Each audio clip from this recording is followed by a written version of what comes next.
आज कार्तिक 20 गते सोमबार साताको दोस्रो कारोबार दिन आजको सेयर बजारमा भने बढोत्तरी भएको छ। करिब 21 अङ्कले बढेर नेप्से इन्डेक्स 1847 बिन्दु आसपासमा आइपुगेको छ। कारोबार रकम 94 करोडभन्दा थोरै कमीको छ। आजको सेयर बजारको अवस्था के कस्तो रहन्छ? विभिन्न टेक्निकल टुल्सहरूको अवस्था के कस्तो रहेको छ? टेक्निकली नेप्सेको मुभ के कस्तो रहेको छ? समीक्षा गर्नको लागि सधैँ चाहिँ आज पनि नेप्से एनालाइसिस लिएर म उपस्थित भइसकेको छु। नमस्ते, म हरि लामिछाने हजुरहरूलाई मेरो यस युट्युब च्यानलमा हार्दिक स्वागत गर्दछु।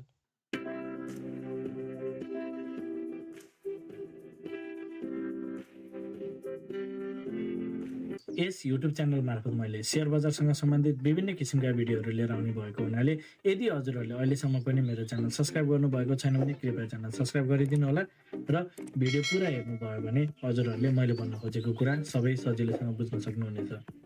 सेयर बजार अत्यन्त जोखिमको क्षेत्र भएको हुनाले लगानीकर्ता स्वयंले गहन अध्ययन र अनुसन्धान गरेर मात्र आफ्नो कदमहरू चाल्नको लागि उचित हुन्छ। यो भिडियो नितान्त इन्फर्मेटिभ तथा एजुकेसनल पर्पजले तयार गरिएको हुँदा यस भिडियोको आधारमा आफ्नो ट्रेडिङ स्ट्र्याटेजी नबनाउनको लागि हार्दिक अनुरोध गर्दछु। स्क्रिनमा नेप्सेको प्राइस चार्ट देख्न सकिन्छ। आज भने नेप्सेमा एउटा बुलिस क्यान्डल बनेको छ। बुलिस मरुभुजु टाइपकै क्यान्डल छ। आज कारोबार रकम हिजो अस्तिको रेन्जमा नै छ। 4-5 करोड कम छ हिजो अस्तिको भन्दा। एउटा बुलिस क्यान्डल बनेको छ। लगभग हिजो जति घटेको थियो आज त्यति नै बढेको छ। हिजो पनि 21 अङ्कले घटेको थियो भने आज पनि हिजोको चाहिँ रिकभर भएको जस्तो 21 अङ्कले नै बढेको देख्न सकिन्छ। इन्ट्राडे चार्ट हेरौँ। आज के भयो? मार्केट ओपन भयो लगतै सुरुवाती चरणदेखि नै मार्केट चाहिँ माथितिर गएको देख्न सकिन्छ र मार्केट केही करेक्सन आयो, केही तल डाउन केही आइसकेपछि फेरि पनि मार्केट माथितिर लागेको छ र फेरि नर्मल एउटा सानो स्विङ दिएर मार्केट माथितिर गएको छ। अन्तिममा केही सेलिङ देखिए पनि सदा चाहिँ केही पोइन्ट्स बढेको छ। ओभरअलमा 21-22 पोइन्टले चाहिँ मार्केट बढेको छ। ट्रेन्ड के छ भनेर हेर्छौँ। एउटा लो लगाइसकेपछि भने मार्केट माथितिर बढ्दै गएको छ। बढ्दो क्रममा खासै मोमेन्टम देखिन्छ। सुरुवाती चरण केही माथि गइसकेपछि मार्केट चाहिँ बढ्नको लागि कठिनै भएको देखिन्छ। लगभग एकदम बिस्तारै सानो सानो क्यान्डल छ र रातो हरियो एकदम एउटै रेन्जमा चाहिँ कन्सोलिडेट भएको रूपमा पनि लिन सकिन्छ। खासै त्यस्तो राम्रो बढ्न सकेको छैन। 20-22 पोइन्ट बढिसकेपछि त्यही रेन्जमा चाहिँ मार्केट मजाले खेलेको देख्न सकिन्छ। ट्रेन्ड के छ भनेर हेर्छ भने 5 मिनट्स टाइम फ्रेममा स्टिल डाउन ट्रेन्डकै च्यानल छ। यो अहिले जति गइरहेको छ यो एउटा चाहिँ पुल ब्याक मुभ मात्र हो भन्ने देखिन्छ। मार्केट यता माथिबाट चाहिँ एकदम सार्प फल भएको थियो। सो त्यसको चाहिँ एउटा पुल ब्याक मुभ चाहिँ गइरहेको हुन सक्ने रूपमा पहिलो चरणमा चाहिँ विश्लेषण गर्न सकिन्छ। 5 मिनट्स टाइम फ्रेममा मार्केट चाहिँ एउटा लो लगाएर पुल ब्याकको लागि माथि गइरहेको छ भन्ने देखिन्छ। अप ट्रेन्डको च्यानल क्रिएट भएको रूपमा विश्लेषण गर्न मिल्दैन। 15 मिनट्स टाइम फ्रेममा मार्केटको मुभ चाहिँ बियरिश नै छ, डाउन ट्रेन्ड नै छ। किनभने मार्केटले चाहिँ लोवर लोकै च्यानल बनाइरहेछ। यो लोभन्दा अर्को चाहिँ मार्केटले तलतिर नै क्रिएट गरेको छ। सो यसरी लोवर लोको मार्केट छ, बियरिश मार्केट छ, जसले गर्दाखेरि माथितिर गएको मुभ चाहिँ एउटा नर्मल पुल ब्याक मात्र हो भन्ने रूपमा हामीले पहिलो चरणमा विश्लेषण गर्नुपर्ने हुन्छ। र यसरी तलाउने क्रममा आज पनि यो एउटा लो कन्फर्म भएको छ र एउटा लो लगाएर चाहिँ मार्केट माथितिर चाहिँ गइरहेको रूपमा हामीले विश्लेषण गर्न सक्छौँ। मार्केटको लागि पहिलो टार्गेट भनेको म्याक्सिमम अहिले हामीले हेर्ने भनेको चाहिँ 1915। ओभरअलमा यदि मार्केट धेरै माथि जान्छ भने 1915 चाहिँ म्याक्सिमम टार्गेट राख्न सकिन्छ। जबसम्म 1915 पार गर्दैन तबसम्म मार्केट बेरिस नै छ भनेर हेर्नुपर्ने हुन्छ। तर यदि मार्केटले चाहिँ यो 1878 लाई पार गर्दै माथितिर लाग्छ भने पनि मार्केटकै माथितिर जान सक्ने एउटा इन्डिकेसन चाहिँ प्राप्त हुन्छ। फाइनली 1915 भन्दा तल रहेको मार्केट भनेको एउटा बियरिश मार्केट नै हो भनेर हामीले बुझ्नुपर्ने हुन्छ। र अहिले जुन हिसाबले मार्केट पुल ब्याक गइरहेछ यो भनेको एउटा यो लोको दाँजोमा यता लोवर लो फर्मेसन भएको हुनाले मार्केट चाहिँ एउटा लोवर हाई नै क्रिएट गर्न गइरहेको छ र लोवर हाई क्रिएट गरेर मार्केट तलतिरै जान्छ भन्ने खालको हामीले यसरी विश्लेषण गर्न सक्छौँ।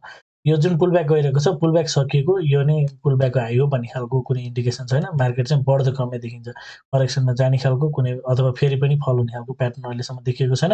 यो जुन एउटा लो लगाएर माथि बढिरहेछ बढ्दो क्रममै देखिएको छ। एउटा पुल ब्याक मुभ चाहिँ अझै सकिसकेको छैन, कन्टिन्यू हुन सक्ने। यो जुन माथि गइरहेछ यो पुल ब्याक अप मुभ चाहिँ कन्टिन्यू हुन सक्ने बुझ्न सकिन्छ। अब यो मैले भनिरहँदाखेरि वर्ड्समा हजुरहरू कन्फ्युजन हुनसक्छ। मार्केट बढिरहेछ तर पनि पुल ब्याक भनिरहेछ भन्ने जस्तो लाग्ला, करेक्सनमा गइरहेको भन्ने जस्तो हजुरहरूले बुझ्नुहुन्छ भने अहिले डाउन ट्रेन्डको मार्केट छ। मेजर मुभ भनेको चाहिँ यो तलतिर घटेको चाहिँ मेन मुभ अथवा मेजर मुभ हो।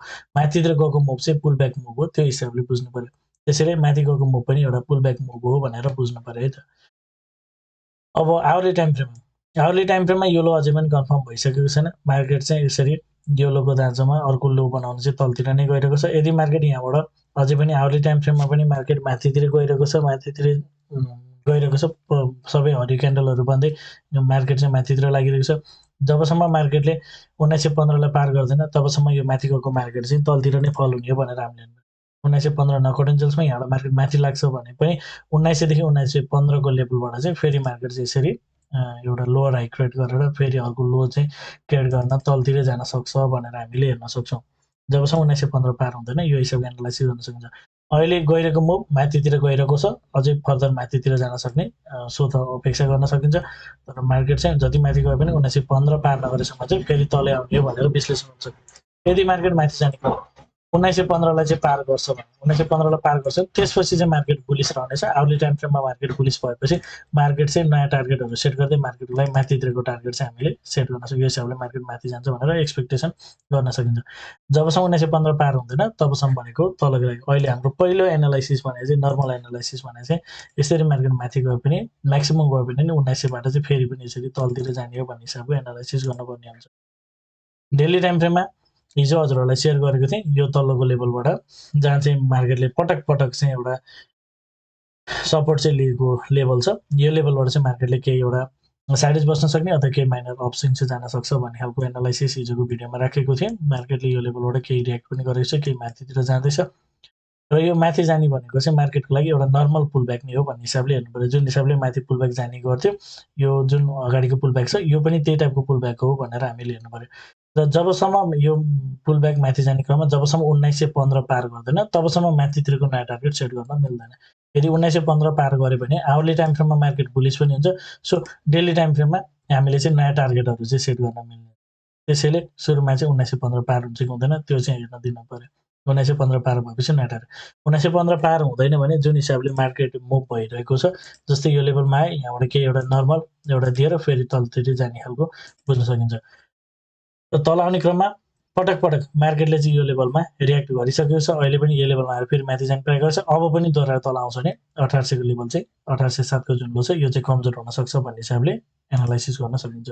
यदि हजुरहरू the smart money concept very advance लेभलको टेक्निकल एनालाइसिसको कोर्स गर्न चाहनुहुन्छ भने कृपया स्क्रिनमा देखेको नम्बरमा सम्पर्क गर्नुहोला। साथै यदि हजुरहरू मेरो सल्लाहमा सेयर खरिद बिक्री गर्न चाहनुहुन्छ एज अ एडभाइजरको रूपमा पनि मलाई लिन चाहनुहुन्छ भने यही नम्बरमा सम्पर्क गर्नुहोला। 9863805867 यो नम्बरमा हजुरले कल मेसेज अथवा वाट्सएप गर्न सक्नुहुनेछ। अब कन्क्लुजनतर्फ जाउँ। 5 मिनट्स टाइम फ्रेममा एउटा लो लगाइसकेपछि मार्केट पुलब्याकको लागि माथितिर गइरहेको छ। स्टिल माथितिरकै यात्रामा देखिएको छ। कुनै पनि किसिमको डाउनफल भइहाल्छ, तल करेक्सन कम्प्लिट भएर फेरि तलतिर जान्छ भन्ने देखिएको छैन।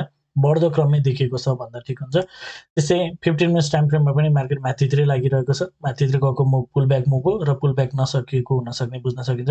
फर्दर माथितिर जान सक्छ तर म्याक्सिमम टार्गेट 1915 मात्र हो हामीले सेट गर्न मिल्ने।